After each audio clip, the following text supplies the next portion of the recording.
And we have our guests here with us in the Abuja studio as well as our Just Network centers. First, I would like to welcome to Good Morning Nigeria a sport analyst, Abdulrahaman Ibn Muhammed. He joins us from our Just studio. Welcome to Good Morning Nigeria. Good morning, Jume. All right, Jume, of course, Abdulrahaman was former general manager NTA Sports, and he was with us when we first had the conversation on AFCON. Okay, so let's begin with Abdulrahaman Ibn Muhammed in our Just studios. Abdulrahaman, give us a sense of what your assessment is of the just concluded Cup of Nations that took place in Egypt.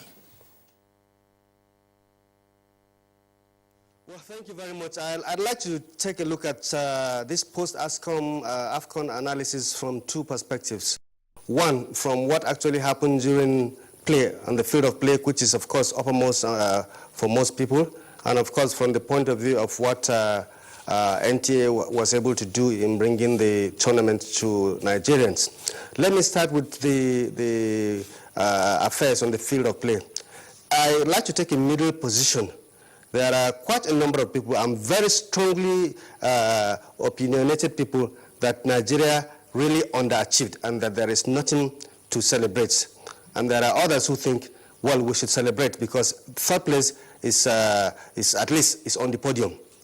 I think, in all honesty, Nigeria could have done better and should have done better. We had tactical and technical deficiencies that really undid us. And that calls to question the technical savvy of our technical bench. For instance, Riyad Mahrez is known by practically every soccer enthusiast. And therefore, for coaches, Riyad Mahrez is a very, very hot item to hold. At the point in time that we considered that free kick to Algeria in that semi-final, no coach worth his salt would have allowed that kind of thing to happen. The players should have known that at that point in time, at the 95th minute, we should not have allowed any ball coming into our 18. That is one. Two, the goalkeeping department of the team. What were they thinking of when they put forward Daniel Akpeyi as first choice, first in the pecking order? Obviously, the results did not bear that out. We have known, we have seen Uzoho, we have seen Ikechukwu, and the sentiment is that here, the one game that Uzoho was given, he gave a better account of himself than Akpeyi did. So again, this is another area of default. But above all, I think the tournament, a worthy winner did emerge. But I'm just looking at it from the point of view of Nigeria. Could we have done better? Should we have done better? Yes, we could have done better. Indeed, we should have done better. But things probably didn't work out. Maybe the fact that we played with some bit of trepidation at some point in time. The lowest point came when we lost to Madagascar. It's unheard of. And that exposed us. That gave us, you know, the picture that, yes, are we really prepared for this? But to cut it short so that others can also be in a position to contribute, I think the matches against South Africa and Cameroon showed where we should have been. We lacked the consistency to play like we played in those games. That is what brought us to where we are.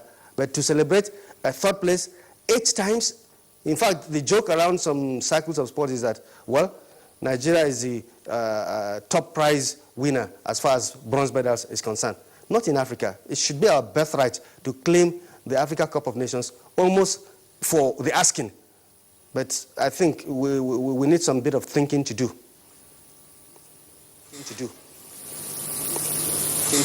For your opening comments, let's return to Abdulrahaman Ibn Muhammed, our Just Network Center.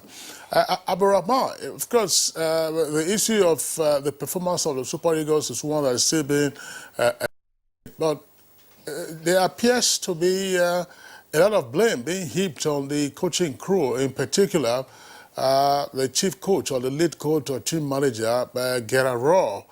And some persons have been saying, look, go to Tanzania, go to Egypt, and find out what happened to those coaches. Our own Emmanuel Amunike took Tanzania to the Cup of Nations for the first time in several decades, but he got the axe. Egypt, same thing. So we are saying we are sticking with him, and just a few moments ago, the onus now lies on the employers of Gennard Rohr. On what basis is Gennard Rohr being considered to even go for a refresher course? At whose costs? What is the evidence that is leading to that? We have the pedigree of providing exciting attacking play. That's what Nigerian teams have.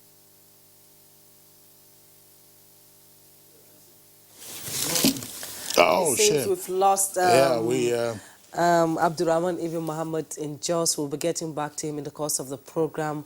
We had a blip a while ago from our Jos network center. We understand that the lines are back. And Abdulrahaman, sorry, we lost you a moment ago. So if you can hear me now, give us a sense of what we're talking about in terms of the capacity and capability of the Nigerian bench, and whether, in fact, General Rohr needs to still be on the employment of the NFF. Thank you. I'm glad that I'm back. Mike has spoken extensively about style of play. I think this Nigerian technical team really is bereft of what idea the Nigerian football philosophy is. A nation that was able to produce such star wingers, best in Africa wingers, like Segun Odegbami, like Adokia Amesimaka, Baba Otu Muhammad, Kunle Awesu, Dimeji Lawal, Friday Elaho, and yet we are playing now as if we don't know anything about wing play.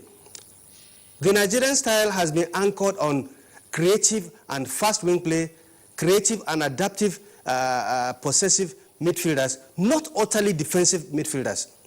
The coach selected the players based on his own philosophy, as Mike is trying to say. Because you did ask whether the bench has enough resources a few minutes ago. Most definitely, Nigerians, we have the players that can be used for effective wing play. Gennard Rohr chose to use inverted wingers, took Ahmed Musa to the left, and the young man Chikeze to the right. And he didn't give that young man the chance to really do what he ought to do. After playing the first match so very well, for inexplicable reasons, the young man just disappeared. And by the time he came back, his confidence has been shaken. I would have wished that a member of the NFF, the employers of Gennard Rohr, is around here, so that it's not as if one is hitting their heads when they are not around to be able to give answers. Austin Eguavoen got a bronze medal for this country in the same AFCON, and he was fired. Abdulrahaman just took a good look at what he did with Morocco and said, look, we have underachieved, and he left. The Egyptians fired their coach. On Amuneke, as you have stated, was fired. Who is protecting Gennard Rohr? If the ambition, except of course, if at the outset his employers gave him the target of, okay, just take us to the semi-final and your job is done. And then we are going to hold them to account for lack of ambition, because at no point in time should any Nigerian team, at least in Africa, aim for anything less than the first position.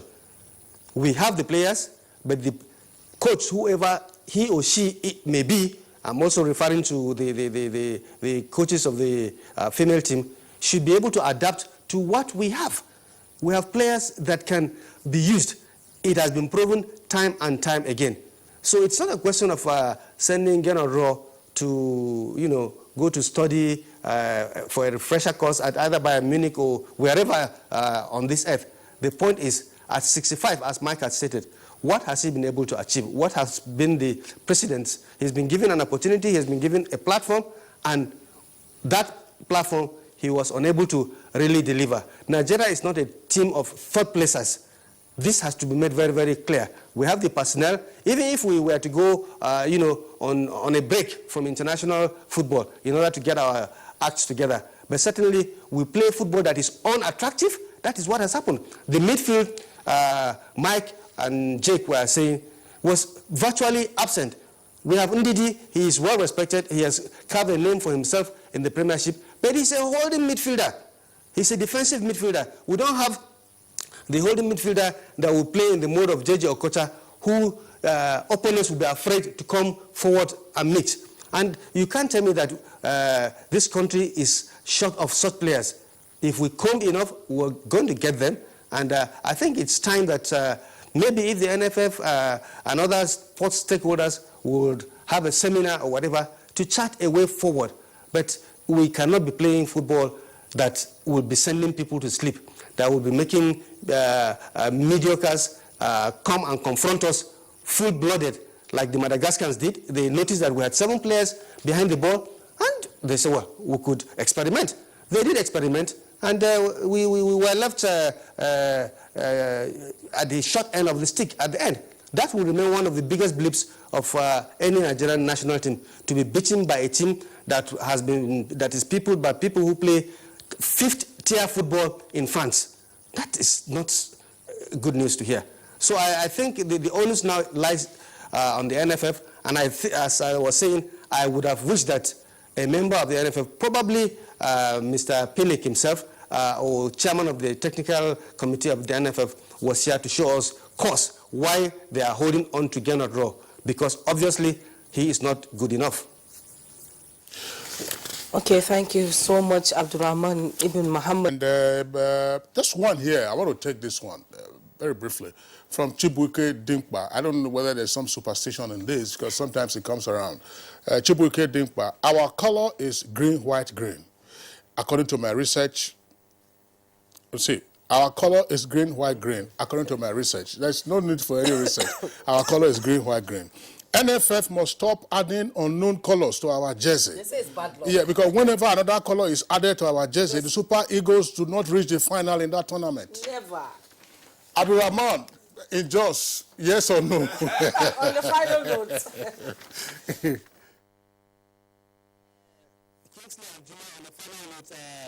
This issue of color, superstitious or not, but I am aware that on set, the day of that match, I had the cries of, woe is that color again.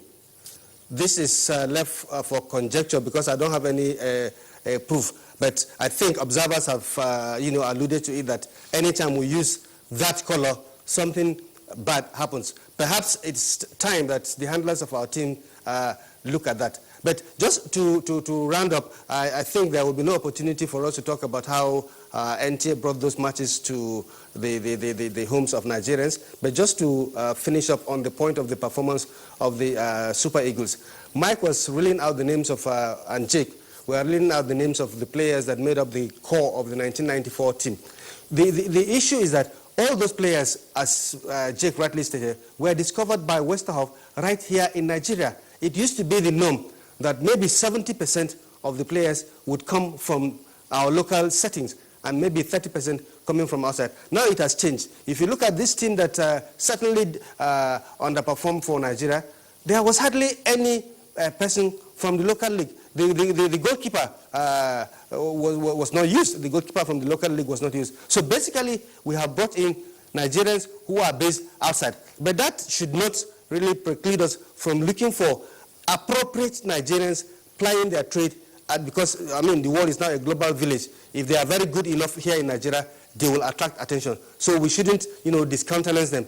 But there must be a conscious effort to make sure that players that are home-based, that have the hunger, are also included in whatever plans we have in the future. All right, Abdulrahaman Ibn Muhammed, sports analyst and former general manager, NTA Sports, joined us from our Just Network Center. Thank you very much for being part of our conversation this morning.